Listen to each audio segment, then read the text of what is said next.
Hello everyone. अभी मैं आप सभी को अब्रॉड एमबीबीएस एडमिशन के बारे में कंप्लीट डिटेल आपको शेयर करने वाला हूं। आपको अब्रॉड में क्यों जाना चाहिए, क्या एडवांटेजेस हैं, क्या डिसएडवांटेजेस हैं, एनएमसी के रूल्स को कौन से कंट्री फॉलो कर रहा है, आपको किस कंट्री में जाना चाहिए, सभी चीज के बारे में आपको समझाने वाला हूं। एक बात मैं आपको बता दूं, इंडिया में अगर आप गवर्नमेंट या प्राइवेट में एडमिशन लेना चाहते हैं तो आप सभी को प्रॉब्लम्स नहीं होते हैं। आप खुद से चाहें तो एडमिशन करा सकते हैं, ज्यादा परेशानी नहीं होता है।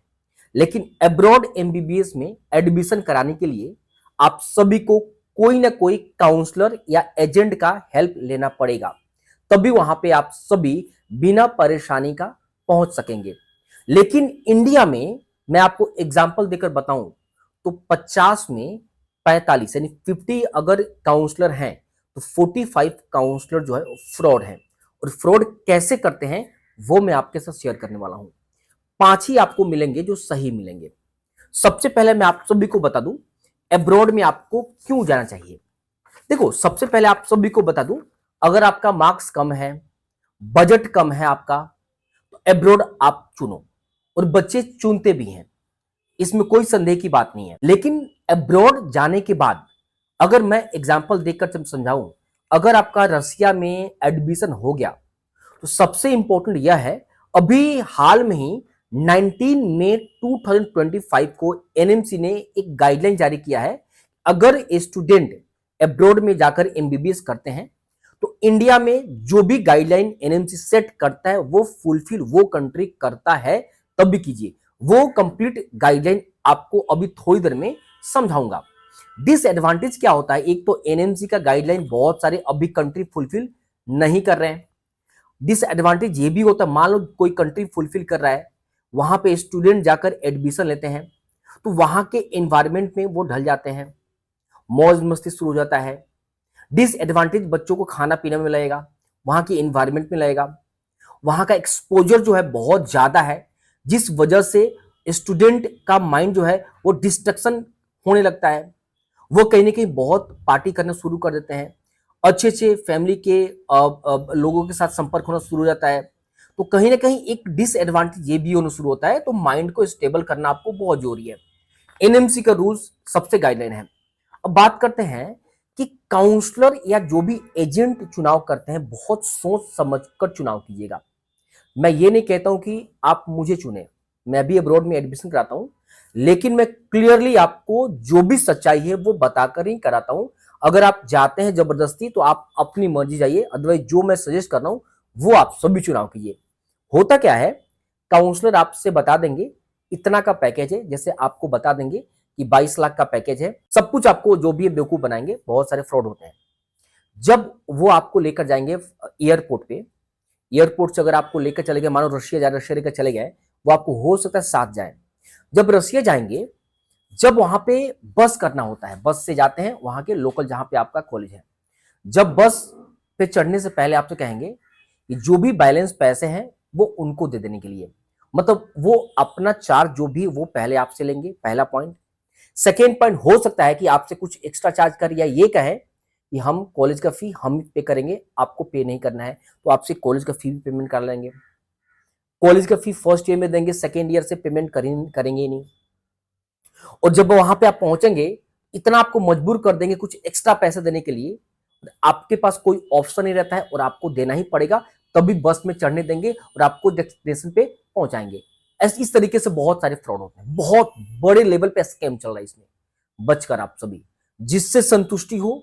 देखो, जाना तो काउंसलर एजेंट से ही आपको तभी सुविधा मिलेगा, क्योंकि बहुत सारे प्रोसेस इंडिया और जो अदर कंट्री है उसके बीच में प्रोसेस होता है। गवर्नमेंट का जो है उसका गाइडलाइन फॉलो करना होता है, मिनिस्ट्री से अप्रूवल लेना होता है, बहुत सारी चीजें हैं। तो ये तो कोई काउंसलर एजेंट को ही पता होता है। लेकिन स्कैम से बचिएगा, भरोसा जिस पे है वही कीजिएगा। अब आपको क्या क्या प्रॉब्लम्स फेस करना पड़ेगा, वही बताया ना, इन्वायरमेंट इशू, खाना पीना का इशू हो जाएगा। अगर आप सभी प्रॉपर तरीके से पढ़ाई नहीं करेंगे तो वहाँ बैक आना शुरू हो जाएगा, फिर 1 साल 2 साल बैक होना शुरू हो जाएगा। कहीं ना कहीं वहाँ पे आप जब जाइएगा तो एक होता है, वहाँ पे आपके खर्चे अगर बढ़ गए तो फिर फैमिली आपका अगर उतना फाइनेंशियली बियर ना कर पाया तो फिर वहां पे आपको काम करना पड़ना शुरू हो जाएगा पार्ट टाइम में, वो बड़ा बर्डन होना शुरू होता है। तो ये सब चीजें से आपको सबसे डिफिकल्ट पार्ट ये सब होता है। अच्छे काउंसलर चुनाव जरूर करना आप, मैं बार बार कह रहा हूं, तो आपको सजेशन अच्छा देगा। उसके बाद मैं आपको एक बात बता दूं, हाँ ये नहीं कि सब कुछ वहां पे नेगेटिव भी है, एडवांटेजेस बहुत सारे हैं। एक तो कम पैसे में एमबीबीएस कर लेते हो अगर एनएमसी गाइडलाइन फॉलो वो कंट्री कर रहे तो। उसके बाद वहां पे आप सभी को लोकल लैंग्वेज जो है, जैसे रशिया जा रहे हो तो वहां का लैंग्वेज सीख लो आप सभी, फ्रेंच जा रहे हो, जर्मनी जा रहे हो, वहां का लैंग्वेज सीख लो, जहां जिस भी कंट्री में जा रहे हो वहां के लैंग्वेज को सीख लेते हो तो आपको इंडिया में और भी एक्सपोजर आपको अच्छा खासा मिल जाएगा। वहां के जो कल्चर है वो आपको देखने समझने का मौका मिलता है। वहां के आप सभी को प्रॉपर क्लिनिकली एक्सपोज करने का बहुत सारे मौका मिलता है। तो बहुत सारे एडवांटेजेस हैं, आप सभी को बेहतर डॉक्टर बनने का आपको मौका मिलता है, वो तो इंडिया में मिलता है, बट सबसे इंपॉर्टेंट कम फी में आपको वहां पे एडवांटेज मिलता है। तो मैं आपको अब बता रहा हूं कौन कौन से कंट्री में आपको जाना चाहिए, कौन कौन से कंट्री नॉर्म्स को पूरा कर रहा है। डार्क रियलिटी यही है, अच्छे काउंसलर या एजेंट को चुनाव करें ताकि कोई फ्रॉड ना करे, नहीं तो फ्रॉड हो गया तो फिर तो उसके बाद पैसा भी जाएगा, आप एमबीबीएस भी नहीं करोगे, और आप कहीं ना कहीं चले भी जाते हो कंट्री में, एनएमसी नॉर्म्स को फॉलो नहीं करता है तो वापस इंडिया में आकर आप प्रैक्टिस नहीं कर सकते। अब मैं एक बार रूल्स के बारे में आपको समझाता हूं। तो देखें आप सभी यहाँ पे, ये जो आप सभी को मैं दिखा रहा हूं रूल्स, आप सभी को एनएमसी ने जारी किया है, अभी हाल में ही जारी किया है 19 मई 2025 को, ठीक है। यहाँ पे सबसे पहले लिखा गया है कि मिनिमम 54 मंथ का आप सभी को कोर्स ड्यूरेशन वहां पे एमबीबीएस का होना चाहिए, यानी मिनिमम 4.5 ईयर का कोर्स ड्यूरेशन होना चाहिए। अब सबसे पहला क्वेश्चन यह है, अगर 5 साल का हुआ तो क्या चलेगा, कोई दिक्कत नहीं है, ठीक है, यहाँ पे होना चाहिए, ये चलिए ठीक है। सेकेंड ही कहता है 12 मंथ का इंटर्नशिप प्रोग्राम होना चाहिए सेम फॉरेन यूनिवर्सिटी से, जिस भी आप सभी यूनिवर्सिटी से आप पढ़ाई कर रहे हो एमबीबीएस का, उसी यूनिवर्सिटी से 12 मंथ का इंटर्नशिप आपका कंपलसरी है, ये एनएमसी गाइडलाइन में आप सभी को आता है। सी नंबर, क्लिनिकल ट्रेनिंग आपका होना जरूरी है, वो भी क्लिनिकल ट्रेनिंग बाय पार्ट में नहीं होना चाहिए। कई कंट्री क्या करते हैं, फर्स्ट ईयर में कुछ करा लेते हैं, सेकेंड ईयर में कुछ करा लेते हैं, थर्ड ईयर में कुछ करा लेते हैं, और जब फाइनल आपका होगा तो वो क्या करते हैं, एक साथ ही इंटर्नशिप का आपको सर्टिफिकेट देते हैं, लेकिन बाय पार्ट करके कराते हैं, वो नहीं होना चाहिए, ये चीज है। उसके बाद जो मीडियम होना चाहिए, इंग्लिश में पढ़ाई होना चाहिए। बहुत सारे कंट्री जो है अपनी लोकल लैंग्वेज में पढ़ाई कराता है, जो कि एनएमसी कहता है लोकल लैंग्वेज में पढ़ाई है, वो इंडिया उसको मान्य नहीं करेगा, आपको फॉरेन में ही प्रैक्टिस करना पड़ेगा, ठीक है। चलिए आगे है, स्टडी द मैंडेटरी सब्जेक्ट, इस पे ये तो फॉलो सब करते हैं। अब क्वेश्चन ये बनता है, ये 3 गाइडलाइन को कौन कौन से फॉलो करते हैं। ये 3 गाइडलाइन को प्रॉपर तरीके से अभी नेपाल फुलफिल कर रहा है। नेपाल का जो थोड़ा एमबीबीएस का कोर्स ज्यादा है, बट नेपाल फिलहाल फुलफिल कर रहा है, बाकी कोई कंट्री अभी फिलहाल इस चीज को फुलफिल नहीं कर रहा है। बट ऐसा नहीं है कि वहां पे आप एडमिशन नहीं ले सकते हैं, ले सकते हैं, लास्ट में इस पर बात करेंगे। सबसे इंपॉर्टेंट सी नंबर आपको बताया गया है, register with the respective professional regulatory body और otherwise competent to grant license to practice medicine in the respective judiciary of the country in the medical degree is awarded at par with the license to practice medicine given to the citizen of the country। समझिएगा, मान लीजिए कोई foreign का student अगर India में MBBS कर रहा है एनआरआई से, तो इंडिया के स्टूडेंट को जो सर्टिफिकेट कॉलेज इशू करेगा, वही सेम सर्टिफिकेट फॉरेन स्टूडेंट को भी इशू करना है। ये कहने का मतलब है, मतलब अगर आप मान लो रशिया में जाकर प्रैक्टिस करते हैं बच्चों, तो जो रशिया कंट्री है, वहां के जो सिटीजन को जो सर्टिफिकेट एमबीबीएस करने के बाद प्रोवाइड करता है यूनिवर्सिटी, वही सर्टिफिकेट आपको भी वो देना कंपलसरी है। जैसे मैं एग्जांपल देकर बताऊं, जॉर्जिया जो है ना, Georgia at present right now Georgia junior doctor का लाइसेंस देता है, जो कि अपने सिटीजन को जूनियर का नहीं देता है, वो प्रॉपर जो भी यूनिवर्सिटी जारी करता है वो जारी करता है, बट डिफरेंस यहीं आ गया। तो फिर ये अगर जॉर्जिया जूनियर डॉक्टर का लाइसेंस देगा तो फिर अमान्य रहेगा।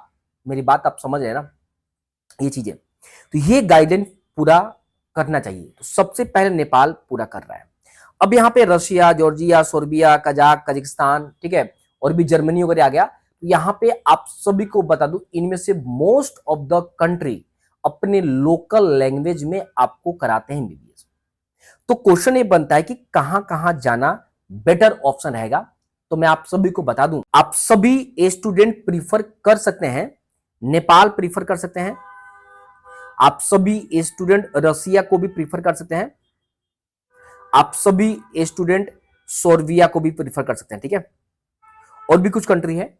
अब क्वेश्चन ये बनता है, सर एक बात बताइए, ये जो आपने लिखा है, ये जो भी कंट्री है 6 ईयर प्लस 1 ईयर इंटर्नशिप को आपको कोर्स का ये दे रहा है, जबकि क्या ये मान एनएमसी करेगा?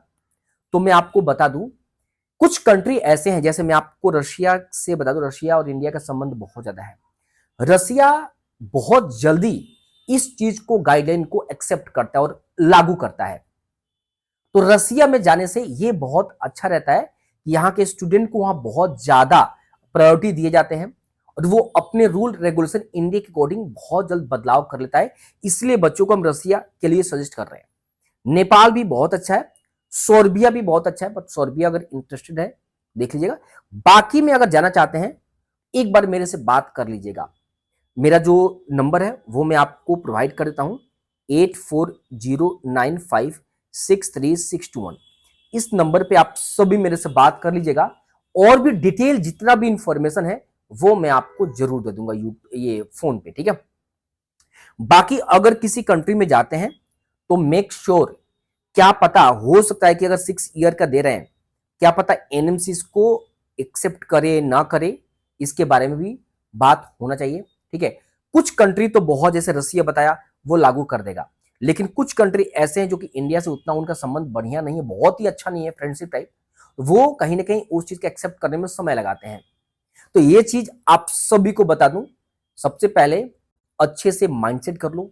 सेकेंड, जो भी काउंसलर या एजेंट को आप सभी हायर करो, बहुत ही बेहतर है। मैं ये नहीं कहता हूं कि आप मेरे से ही एडमिशन कराइए, ठीक है, बट जो भी करें बेहतर ढूंढें। हाँ, अगर आप मेरे थ्रू जाते हैं तो मैं आपको गारंटी देता हूं आपके साथ कभी फ्रॉड, स्कैम, और मैं इतना कहता हूं कि मेरा फेस पूरे इंडिया के बच्चे जानते हैं, फॉरेन में भी पढ़ाई करें वो सभी जानते हैं, और मेरी ईमानदारी सबसे प्रायोरिटी रहता है कि अगर आपको मैं भेज रहा हूं तो आपके पेरेंट्स का निश्चिंत रहें कि बच्चा जहां पे जा रहा है वो सर के संरक्षण में जा रहा है। अगर आप पढ़ाई करने जाइएगा ना, ऐसा नहीं कि आपको मैं छोड़ दूंगा, कंप्लीट जब तक एमबीबीएस फाइनल नहीं करते हैं आप मेरे संपर्क में रहेगा। वहां के फॉरेन में बहुत सारे, रशिया में भी बच्चे पढ़ाई करना है। ठीक है, बहुत, देखो बच्चे जाने, कजाक भी गए हैं, कजाकिस्तान, मतलब सोर्बिया के सब जगह है, बट मैं ज्यादा प्रीफर करता हूँ वहां पे जहाँ पे सही रहता है।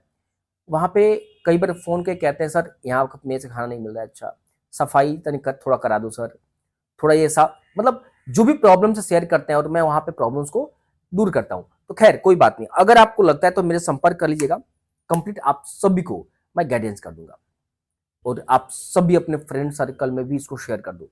All the very best.